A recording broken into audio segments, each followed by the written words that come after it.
미국인들이 한국 가족을 보고 가장 자주 하는 말이 있습니다. 어떻게 알았어요? 말도 안 했는데. 한국인들에게는 별일이 아닙니다. 그냥 밥상머리에서 늘 하던 일입니다.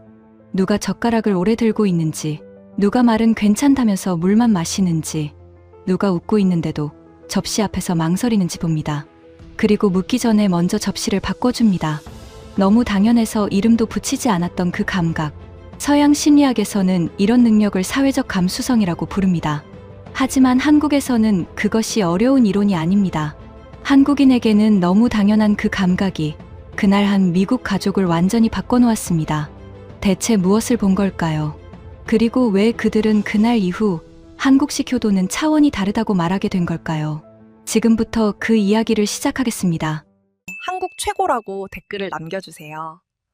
여러분의 구독과 좋아요는 아주 큰 힘이 됩니다. 미국에서 나이 든 부모들이 자식에게 가장 자주 하는 말이 있습니다. 괜찮아. 정말 짧은 말이죠. 그런데 그 말은 때로는 씩씩한 대답이고, 때로는 아직 독립적인 사람으로 남고 싶다는 마지막 자존심이기도 해요. 그리고 아주 자주, 사실은 괜찮지 않지만, 내 삶에 내 걱정을 얹고 싶지 않다는 외로운 말이기도 합니다. 우리는 오래도록 그렇게 배웠습니다. 부모는 자식의 생활을 방해하면 안 되고, 자식은 부모의 선택과 독립을 존중해야 한다고요. 그 마음이 차갑다는 뜻은 아니에요. 오히려 서로를 사랑하기 때문에 한 발 물러서는 경우가 많죠. 그런데 그 물러섬이 길어지면 그런 것들이 모두 괜찮다는 말 안으로 숨어 들어가요. 내 주변에도 그런 부모들이 많았습니다. 친구 수전의 어머니는 무릎이 아픈데도 천천히 걸으면 괜찮다고 했어요. 이웃 톰은 아버지가 보청기를 계속 미루는 걸 알면서도 아버지가 싫다는데 어쩌겠느냐고 했죠. 부모가 스스로 결정하게 두는 것, 자식이 부모의 문을 함부로 열지 않는 것, 듣기에는 참 품이 있는 관계였어요. 하지만 그 품이 있는 거리 사이로 노인들의 통증은 너무 자주 혼자 걸어갑니다. 특히 돈이 얽힌 문제는 더 그래요. 나는 애리조나에 사는 64세 마거릿입니다. 나 역시 그런 부모 중 하나였어요. 아들이 한국 사람과 결혼해 서울에 살기 전까지 나는 내가 제법 독립적인 노년을 잘 보내고 있다고 믿었습니다. 운전도 했고, 장도 받고, 혼자 병원 예약도 할 수 있었죠. 다만 한 가지, 오른쪽 어금니가 오래전부터 내 일상을 조금씩 좁히고 있다는 사실만은 아무에게도 말하지 않았습니다. 처음에는 찬물을 마실 때만 짧게 시렸어요. 그 다음에는 견과류를 피하게 됐고, 질긴 고기는 왼쪽으로만 씹었습니다. 딱딱한 빵은 남겼고, 사과도 아주 얇게 잘라 먹었죠. 치과에 가야겠다는 생각은 여러 번 했습니다. 그런데 미국에서 치과 치료, 특히 임플란트라는 말은 병원 의자보다 비용을 먼저 떠올리게 했어요. 얼마가 들지 모른다는 그 막막함이 제일 무서웠습니다. 아들에게 말하면 당연히 도와주겠다고 했을 겁니다. 그 말이 고마울 것도 알고 있었어요. 그런데 나는 그 고마움이 싫었습니다. 미안해서 싫었고, 아직은 짐이 되고 싶지 않아서 더 싫었죠. 친구들과 점심을 먹을 때도 메뉴판을 오래 들여다보다가 결국 수프를 골랐죠. 누가 왜 매번 부드러운 것만 먹느냐고 묻기 전에 요즘은 속이 편한 게 좋더라고 먼저 웃었습니다. 숨기는 일도 오래 하면 생활 기술처럼 되더군요. 그래서 나는 늘 같은 대답을 했습니다. 밥은 잘 먹어요? 잘 먹지. 어디 아픈 데는 없어요? 없어. 괜찮아. 통화는 늘 부드럽게 끝났고 아들은 안심한 목소리로 전화를 끊었어요. 그런데 그 조심스러움 안에서는 진짜 불편이 밖으로 나올 틈이 없었습니다. 전화가 끊기고 나면 집 안은 늘 조금 더 조용해졌습니다. 나는 냉장고 앞에 서서 저녁으로 뭘 먹을지 한참 생각했어요. 먹고 싶은 것은 따로 있었지만 실제로 꺼내는 것은 늘 비슷했습니다. 부드러운 요구르트, 오래 끓인 수프, 물에 적신 크래커 같은 것들이었죠. 가끔은 냉장고 문에 붙어있는 가족 사진을 보다가 아들이 어릴 때 사과를 통째로 베어 물던 얼굴이 떠올랐습니다. 그 아이에게 지금의 내가 사과 한 조각도 조심스럽게 잘라먹는다고 말하기가 이상하게 미안했어요. 그래서 더 말하지 않았습니다. 내 몸이 조금씩 바뀌고 있다는 사실을 인정하면 정말로 늙어버리는 것 같았거든요. 한국에 가기로 한 날, 비행기 안에서 나온 단단한 빵을 나는 그대로 옆으로 밀어두었습니다. 따뜻한 물만 조금씩 마셨어요. 아들이 피곤하냐고 물었을 때도 응, 조금 피곤하네 하고 웃었습니다. 공항에서 짐을 기다릴 때는 나도 모르게 오른쪽 턱을 손으로 감쌌죠. 아주 짧은 동작이었고 나조차 거의 의식하지 못했습니다. 오랜만에 만난 아들에게 아프다는 말부터 하고 싶지는 않았어요. 나는 그때도 내가 잘 숨기고 있다고 생각했습니다. 며느리는 그때 내 옆에서 큰 소리로 걱정하지 않았습니다. 캐리어를 밀어주겠다며 빼앗지도 않았고 어디 아프냐고 다그치지도 않았어요. 다만 공항 의자에 앉을 때 내 물병을 먼저 열어주고 차에 탈 때 뒷좌석 문을 조금 더 넓게 잡아주었습니다. 처음엔 그것도 낯설었어요. 한편으로는 내가 그렇게 조심스럽게 다뤄져야 할 사람인가 싶어 마음 한쪽이 굳었습니다. 도움을 받는 순간마다 고마움보다 먼저 내 나이를 확인받는 것 같았거든요. 나중에 알게 됐습니다. 그 짧은 순간들을 보고 있던 사람이 있었다는 걸요. 바로 내 한국 며느리였습니다. 서울에서의 첫 저녁 식탁은 따뜻했습니다. 며느리는 나를 어머니라고 부르며 자리에 앉혔고 손주는 할머니 여기 앉으세요 하며 의자를 조금 빼주었어요. 식탁에는 갈비찜과 계란찜, 따뜻한 국, 여러 반찬이 놓여 있었습니다. 긴 비행 끝에 낯선 집에서 받는 저녁인데도 이상하게 마음이 놓이는 냄새였죠. 나는 며느리의 정성을 망치고 싶지 않았습니다. 그래서 갈비찜 한 점을 집어 입에 넣었어요. 씹는 순간 오른쪽 어금니가 딱 멈췄습니다. 소리를 낼 정도로 아픈 건 아니었어요. 하지만 한 번만 더 씹으면 얼굴이 굳을 것 같았습니다. 나는 아무렇지 않은 척 휴지를 집었습니다. 입 안에 고기를 아주 조심스럽게 옮기고 휴지를 접어 접시 뒤쪽으로 밀어두었죠. 아무도 못 봤을 거라고 생각했습니다. 그런데 맞은편에 앉아있던 손주가 맑은 얼굴로 물었어요. 할머니, 왜 고기를 휴지에 넣어요? 순간 식탁이 조용해졌습니다. 아들의 젓가락이 멈췄고 며느리가 국을 뜨던 손도 아주 잠깐 멈췄어요. 아이는 자기가 무엇을 건드렸는지 전혀 모르는 얼굴이었습니다. 나는 너무 빨리 웃었죠. 괜찮아. 정말 맛있어. 비행기를 오래 타서 조금 피곤한가 봐. 아들은 바로 내 쪽으로 몸을 기울였습니다. 엄마, 한국 음식이 입에 안 맞아요? 다른 걸 준비할까요? 그 말에는 걱정이 있었어요. 하지만 내가 듣고 싶었던 질문은 아니었습니다. 음식이 문제가 아니었고 며느리의 상이 문제가 된 것처럼 보이는 것도 싫었어요. 나는 얼른 고개를 저었습니다. 아니야. 정말 맛있어. 내가 조금 피곤해서 그래. 그때부터 며느리가 조용히 움직이기 시작했습니다. 어디가 불편하세요? 하고 묻지 않았어요. 내 입을 보려고도 하지 않았습니다. 그저 반찬을 정리하는 척, 국그릇을 옮기는 척, 식탁의 모양을 아주 조금씩 바꾸었죠. 갈비찜 큰 그릇은 내 앞에서 살짝 멀어졌고 계란찜은 내 손 가까이 왔습니다. 앞 접시는 오른손이 닿기 쉬운 자리로 옮겨졌고 숟가락은 국그릇 옆에 가지런히 놓였어요. 물컵도 내 손가락 끝이 닿는 곳으로 슬쩍 다가왔습니다. 며느리는 아이에게 공항에서 본 것 중 뭐가 제일 신기했느냐고 물었습니다. 손주의 시선이 내 접시에서 자기 이야기로 옮겨갔어요. 그러는 사이 며느리는 국을 조금 더 떠서 내 그릇에 살짝 부어주었습니다. 많지도 않게, 새로 차려주는 티도 나지 않게요. 잠시 뒤에는 작은 가위로 아이 반찬을 잘라주는 척하더니 내 접시에도 고기를 아주 작게 잘라 올려두었습니다. 질긴 힘줄이 붙은 부분은 자기 접시로 가져가고 부드럽게 풀린 살만 내 앞에 남겼죠. 어머니, 이쪽이 더 따뜻해요. 며느리는 그 말만 했습니다. 솔직히 말하면 처음부터 그 손길이 감동으로 느껴진 것은 아니었습니다. 오히려 조금 불편했어요. 왜 자꾸 내 접시를 바꾸지? 내가 그렇게 못 먹는 사람처럼 보이나? 모두가 내가 늙었다는 걸 알아차리게 만들려는 건가? 그런 뾰족한 생각들이 마음속에서 올라왔습니다. 평생 남에게 패 끼치지 않으려고 살아온 사람에게 누군가 대신 접시를 움직여주는 일은 배려이기 전에 자존심을 건드리는 일처럼 느껴질 때가 있거든요. 나는 미국식 예의에 익숙했습니다. 누군가 괜찮다고 말하면 그 말을 믿어주는 것. 굳이 더 들여다보지 않는 것, 스스로 선택할 수 있게 두는 것. 그래서 며느리의 조용한 손길을 처음에는 경계했어요. 혹시 한국 가족은 이렇게 가까이 들어오는 걸 당연하게 여기는 걸까? 나는 아직 손님인데 내 접시와 숟가락까지 바꾸는 건 너무 사적인 일 아닌가?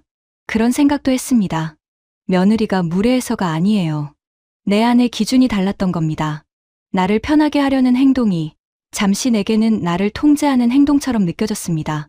나는 그 작은 고기 조각을 숟가락 위에 올려 국물에 살짝 적셔 먹었습니다.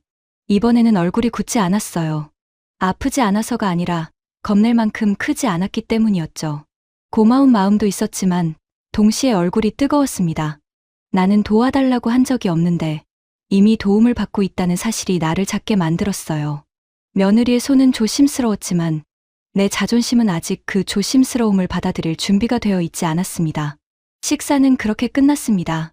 나는 잘 먹었다고, 정말 맛있었다고 말했어요. 거짓말은 아니었습니다. 음식은 정말 맛있었죠.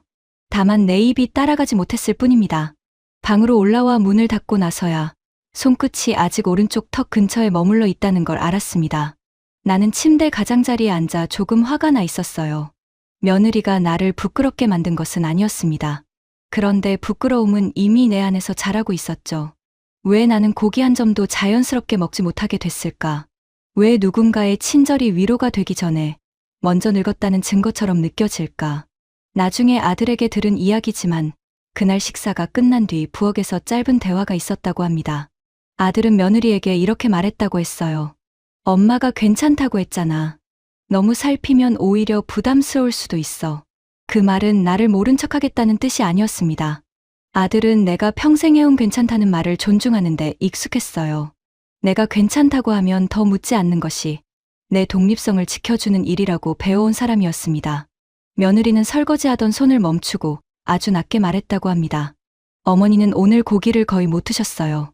비행기에서 빵도 안 드셨고 공항에서 턱을 만지셨어요. 식탁에서는 물부터 찾으셨고 큰 고기는 휴지에 뱉으셨어요.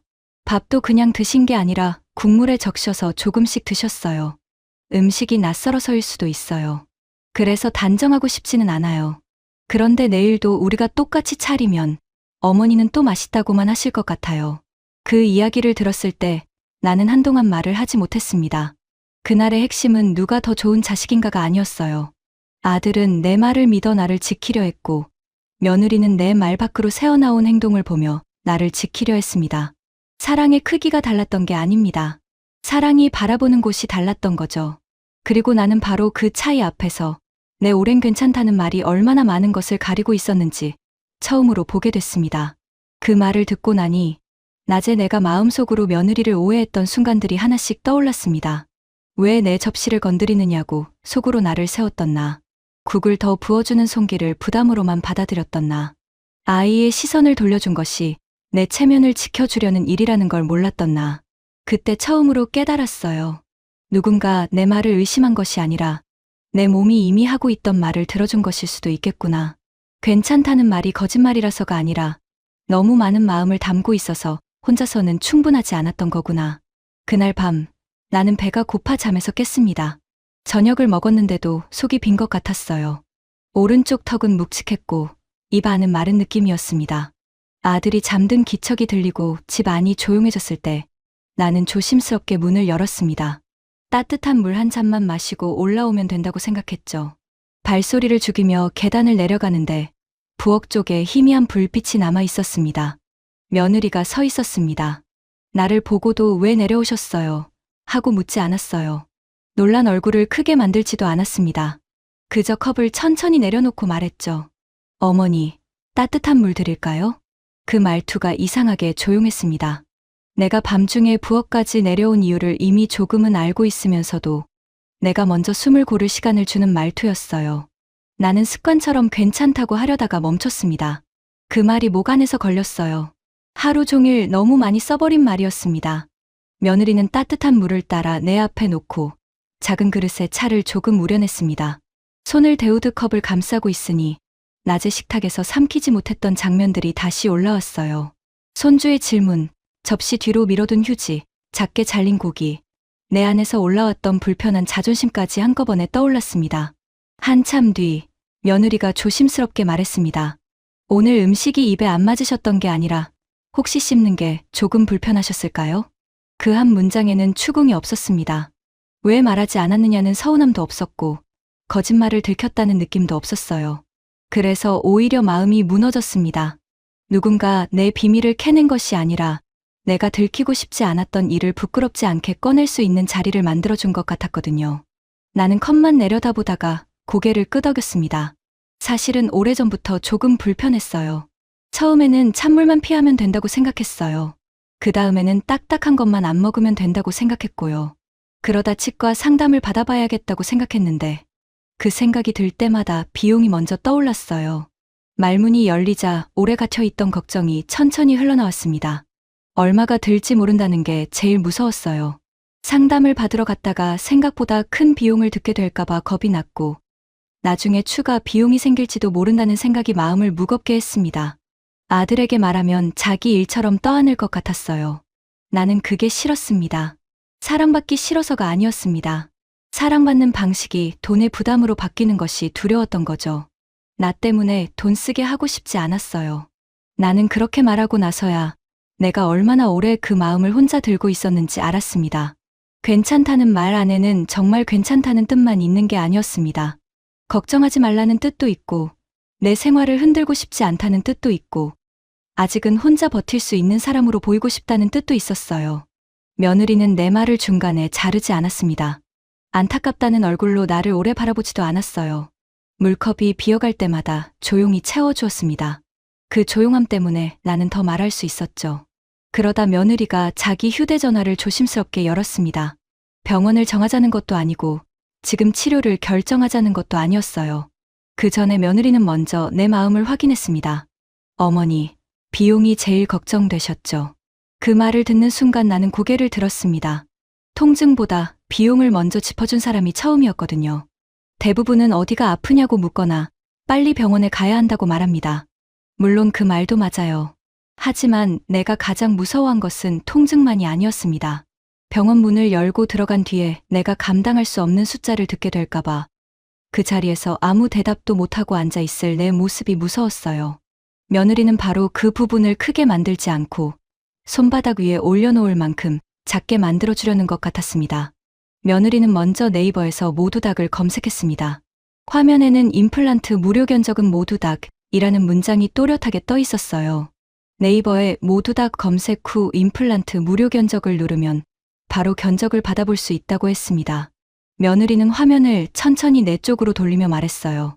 어머니, 결정부터 하자는 게 아니에요. 먼저 예상 견적과 정보를 확인해보자는 거예요.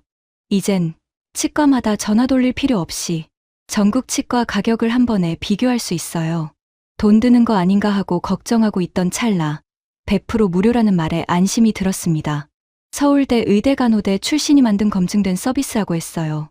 뼈이식 비용까지 포함된 가격이라 나중에 추가 비용 걱정할 일이 없다고요. 정보를 입력하고 카카오톡 수신하기를 누르자 제 상황에 딱 맞는 치과 정보가 떴습니다. 심지어 영수증 인증한 사람만 리뷰 쓸 수 있어서 광고 후기 없이 믿을 수 있다고 했어요. 그때 나는 알았습니다. 숫자는 사람을 차갑게 만들 수도 있지만 반대로 막연한 두려움을 덜어주는 손잡이가 될 수도 있다는 걸요. 내가 가장 고마웠던 것은 바로 그 조심스러운 선이었습니다. 며느리는 어디가 좋다거나 여기로 가면 된다고 말하지 않았어요. 치료 결과를 약속하지도 않았고 내 몸의 일을 자기 마음대로 정하려 하지도 않았습니다. 다만 내가 가장 두려워하던 막연함을 조금 작게 만들어주는 정보가 있다고 말했죠. 그 정보가 치료를 결정해주는 것은 아니었습니다. 병원 문을 열기 전 아무것도 모른 채 혼자 겁먹고 서 있지 않도록 가족이 함께 확인해 볼 수 있는 첫 정보가 되어주는 정도였어요. 그 차이가 내게는 크게 느껴졌습니다. 미국에서 임플란트는 내가 혼자 감당해야 할 큰 비용의 이름이었어요. 그런데 그 밤 한국의 부엌에서는 그 걱정이 따뜻한 물 옆에 놓인 하나의 정보가 됐습니다. 해결이 아니라 시작이었죠. 결정이 아니라 확인이었습니다. 그 작은 차이 때문에 나는 처음으로 임플란트라는 말을 듣고도 숨을 끝까지 내쉴 수 있었어요. 아들이 언제부터 깨어 있었는지는 모르겠습니다. 아들은 부엌 입구에 서 있다가 조용히 내 옆에 앉았어요. 예전 같으면 나는 얼른 웃으며 아무 일 아니라고 했을 겁니다. 그런데 그날은 그러지 않았습니다. 아들도 서둘러 미안하다고 하지 않았어요. 그냥 컵을 내 쪽으로 조금 밀어주며 말했습니다. 엄마, 내가 몰랐던 게 많았네요. 나는 아들을 탓하고 싶지 않았습니다. 아들이 나를 사랑하지 않아서 몰랐던 것이 아니었어요. 내가 너무 오래 잘 숨겼고 아들은 내 대답을 믿어주는 것이 좋은 아들이라고 생각했을 뿐입니다. 나는 아들의 손등 위에 손을 올리고 말했습니다. 내가 내 말을 믿어준 것도 사랑이었다. 하지만 내가 괜찮다고 말할 때마다 정말 괜찮았던 건 아니었단다. 부엌은 조용했습니다. 창밖은 어두웠고 물 끓는 소리도 멈춰 있었어요. 치과를 정한 것도 아니고 어떤 치료를 하겠다고 말한 것도 아니었습니다. 하지만 내 안에서 닫혀있던 문 하나가 조금 열린 것 같았죠. 낮에는 내 접시가 바뀌었고 밤에는 내 걱정의 모양이 바뀌었습니다. 그때 나는 한국식 효도가 큰 선물이나 거창한 결심으로만 오는 것이 아니라는 걸 처음으로 알았습니다. 부모가 끝까지 붙잡고 있던 괜찮다는 말을 부끄럽지 않게 내려놓을 수 있도록 옆자리를 만들어주는 일이었어요. 그날 이후 아들의 질문도 조금 달라졌습니다. 예전에는 엄마 괜찮아 하고 묻고 내가 고개를 끄덕이면 바로 안심했어요. 그런데 이제는 잠깐 더 머물렀습니다. 오늘은 어떤 음식을 먹고 싶어요? 너무 딱딱한 건 피할까요? 걷다가 힘들면 말해줘요. 그런 말들이 처음에는 어색했지만 시간이 지나자 그 어색함이 나를 편하게 했습니다. 아들이 갑자기 다른 사람이 된 것은 아니었어요. 다만 내 괜찮다는 대답을 사랑의 끝으로 삼지 않고 대화의 시작으로 다시 놓는 법을 배우고 있었습니다. 나는 그 변화가 고마웠습니다. 한국의 식탁이 며느리만 바꾼 것이 아니라 내 아들의 듣는 방식까지 조금 바꾸고 있었으니까요. 다음 날 아침 식탁은 조용히 달라져 있었습니다. 며느리는 어제 일 때문에 이렇게 차렸다는 말을 하지 않았어요. 내 치아 이야기도 꺼내지 않았습니다. 그저 김이 올라오는 죽과 부드러운 계란찜, 잘게 무친 나물, 따뜻한 국을 내 손이 닿기 쉬운 곳에 놓았습니다. 국이 줄어들면 아주 조금만 더 부어주었고 숟가락은 다시 내 손 가까이에 놓였죠. 물컵도 전날처럼 내 손끝 옆에 있었습니다. 가장 놀라웠던 것은 가족 모두가 그 변화를 특별한 사건처럼 다루지 않았다는 점이었습니다.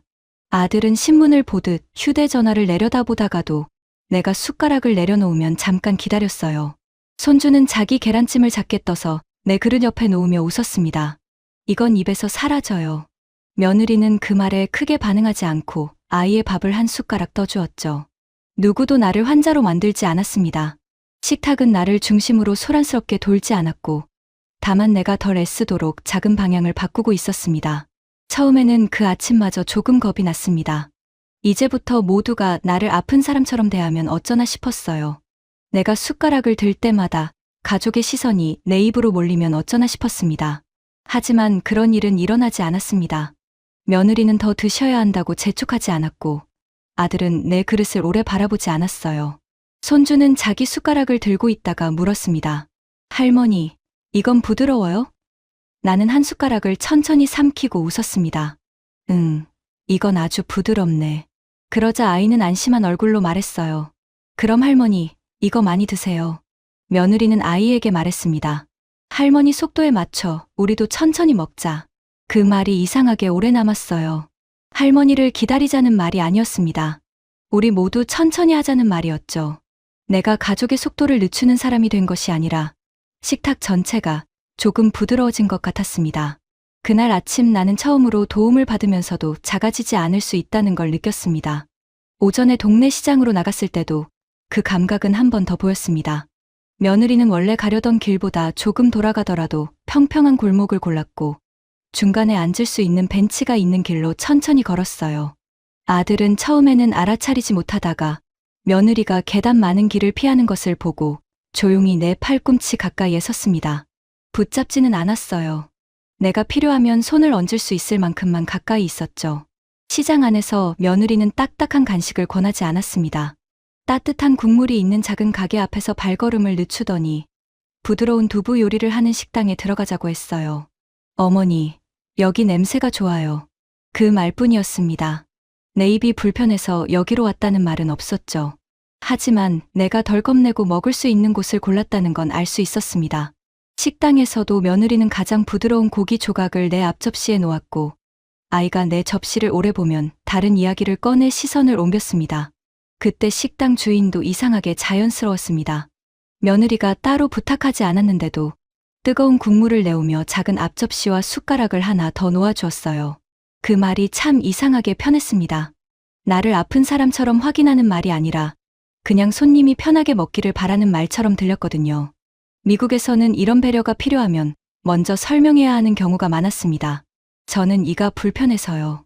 조금 작게 잘라주실 수 있을까요? 그렇게 말해야 비로소 배려가 시작됐죠. 그런데 그날 한국의 작은 식당에서는 설명보다 먼저 숟가락이 놓였습니다. 나는 그 차이를 오래 기억하게 됐습니다. 그 정도면 충분했습니다. 더 많은 장면을 보지 않아도 알 수 있었어요. 며느리가 내 접시를 움직인 것은 나를 못 먹는 사람으로 만들기 위해서가 아니었습니다. 내 약점을 모두에게 보이게 하려는 것도 아니었죠. 오히려 내가 도움을 요청하지 않아도 체면을 잃지 않도록 식탁 전체를 조용히 내 편으로 만들어준 것이었습니다. 내가 자존심이라고 붙잡고 있던 것은 사실 혼자 버티는 습관에 가까웠고, 며느리의 배려는 그 습관을 부수지 않으면서 옆에 손잡이를 만들어주는 일이었습니다. 시장을 나오는 길에 나는 문득 깨달았습니다. 이것은 한 사람의 친절만은 아니었어요. 아파트 엘리베이터에서 무거운 짐을 보자마자 자연스럽게 손이 나가던 이웃, 식당에서 말없이 입구 가까운 자리를 닦아주던 주인, 내 숟가락이 멈추는 순간을 놓치지 않았던 며느리. 한국에서는 누군가 괜찮다고 말해도 그 말을 끝으로 삼지 않는 사람들이 있었습니다. 나중에 그 감각을 눈치라고 부르고 그런 마음을 효도라고 부른다는 것을 알게 됐지만 이름보다 먼저 내 몸이 그것을 알았어요. 말보다 먼저 나를 본 사람들이 있었습니다. 귀국을 앞둔 밤, 우리는 마지막 저녁을 함께 먹었습니다.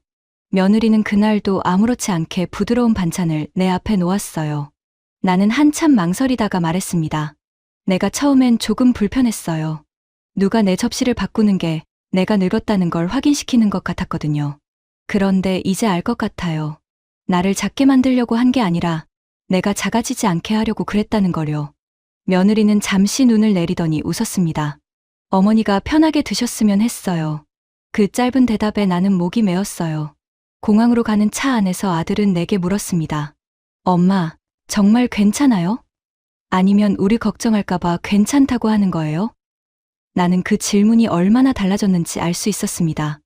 대답을 빨리 듣고 안심하려는 말이 아니라 내가 대답할 수 있을 때까지 기다려주겠다는 말이었어요. 미국으로 돌아온 뒤 나는 친구들에게 한국 이야기를 했습니다.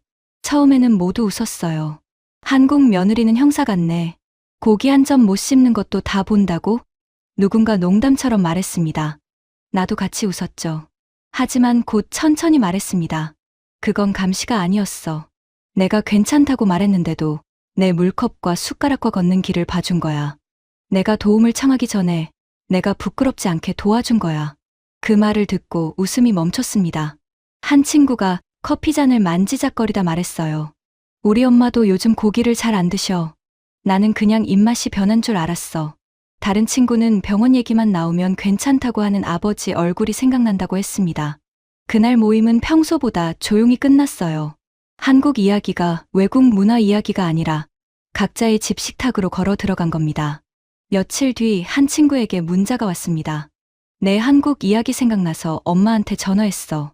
처음엔 또 괜찮다고 하셨는데 오늘 뭘 드셨는지, 씹기 불편한 건 없는지 천천히 물어봤어. 그러니까 한참 있다가 치과를 미루고 있었다고 말씀하시더라. 또 다른 친구는 주말에 어머니 집에 들렀다고 했습니다. 예전 같으면 문 앞에서 포옹하고 냉장고에 먹을 것이 있는지만 확인하고 돌아왔을 거라고 했어요. 그런데 그날은 식탁에 앉아 함께 점심을 먹어봤다고 합니다. 어머니가 고기를 아주 잘게 자르고도 한참을 씹지 못하는 걸 그제야 봤다고 했어요. 그 친구는 내게 이렇게 말했습니다. 이상하지. 엄마랑 가까이 산다고 생각했는데 엄마가 어떻게 먹는지는 제대로 본 적이 없었어. 그 말을 듣는데 한국에서의 첫 저녁 식탁이 다시 떠올랐습니다. 누군가를 사랑한다는 건 가끔 전화를 자주 하는 일이 아니라 같은 식탁에서 그 사람이 어디서 멈추는지 봐주는 일일지도 모른다고요. 그때 나는 내 이야기가 한 가족의 작은 미담으로 끝나지 않았다는 것을 알았습니다. 부모가 괜찮다고 말하고 자식이 그 말을 믿어 안심하는 장면은 미국의 많은 집에서 반복되고 있었어요. 그건 사랑이 없어서가 아니었습니다. 너무 오래 독립과 부담 주지 않음을 예의로 배워온 문화의 빈틈이었죠. 그리고 내가 한국에서 본 것은 그 빈틈을 부드럽게 메우는 또 다른 문화였습니다. 말이 끝난 자리에서 시선이 시작되는 문화, 질문보다 먼저 접시가 움직이는 문화, 부모의 자존심을 꺾지 않으면서도 부모의 통증을 혼자 두지 않는 문화였습니다. 그 후로 우리 모임의 대화도 조금 달라졌습니다. 예전에는 부모님 이야기가 나오면 다들 괜찮으시대. 아직 혼자 잘 지내셔. 하고 금방 넘어갔어요. 그런데 이제는 한 번 더 묻게 됐습니다. 정말 잘 드시는지, 오래 걷는 길은 피하고 계신지, 병원 이야기가 나올 때 표정이 굳지는 않는지. 누가 시킨 것도 아닌데 우리 모두 조금씩 한국 식탁의 방식을 흉내내고 있었습니다. 나는 그 변화가 거창한 운동처럼 퍼졌다고 말하고 싶지는 않습니다. 다만 커피 한 잔 사이에, 통화 한 번 사이에 아주 작은 질문들이 생겼습니다. 오늘은 뭘 드셨어요? 씹기 힘든 건 없었어요. 병원 얘기하면 부담스러우세요. 그 질문들이 누군가의 집에서는 늦게나마 문을 두드렸습니다. 나는 지금도 누군가 임플란트 비용이 걱정돼 미루고 있다고 말하면 병원을 정하라는 말부터 하지 않습니다. 먼저 예상 견적과 정보를 확인해 보라고 말해요. 모두 다 임플란트 무료 견적에서 카카오톡으로 견적 결과를 받아보고 상담 전 참고할 기준을 확인해 보는 것만으로도 막연한 두려움이 조금은 구체적인 다음 걸음이 될 수 있다고 말합니다. 그 확인이 치료를 결정해 주는 것은 아닙니다. 하지만 혼자 겁먹고 미루는 부모에게는 가족이 함께 들여다볼 수 있는 첫 번째 불빛이 될 수 있어요. 내가 한국에서 가져온 것은 그 불빛만이 아니었습니다. 부모의 괜찮다는 말이 언제나 대화의 끝은 아니라는 사실도 함께 가져왔어요. 이제 나는 친구들에게 말합니다. 어머니가 괜찮다고 하면 그 말도 믿어라. 하지만 거기서 멈추지는 말아라. 숟가락이 멈추는지 보아라. 물컵이 비는지 보아라. 걷는 길이 힘들어지는지 보아라. 한국의 식탁은 그렇게 부모를 본다. 나는 미국인이고 내 집은 여전히 애리조나에 있습니다. 하지만 64세 어느 봄, 한국의 한 저녁 식탁에서 나는 우리가 자주 잃어버리고 살던 가족의 감각을 보았습니다. 말보다 먼저 알아차리고, 묻기 전에 자리를 바꾸고, 들키지 않게 도와주며, 괜찮다는 말 뒤에 남은 마음을 끝까지 혼자 두지 않는 감각. 그것이 내가 한국에서 발견한 효도였습니다. 그리고 내 친구들이 그 이야기를 듣고 각자의 어머니에게 전화를 걸게 만든 힘이었습니다. 나는 이제 자신 있게 말할 수 있습니다. 한국의 가족 문화에는 부모의 침묵까지 밥상 위에 따뜻하게 앉혀주는 힘이 있습니다.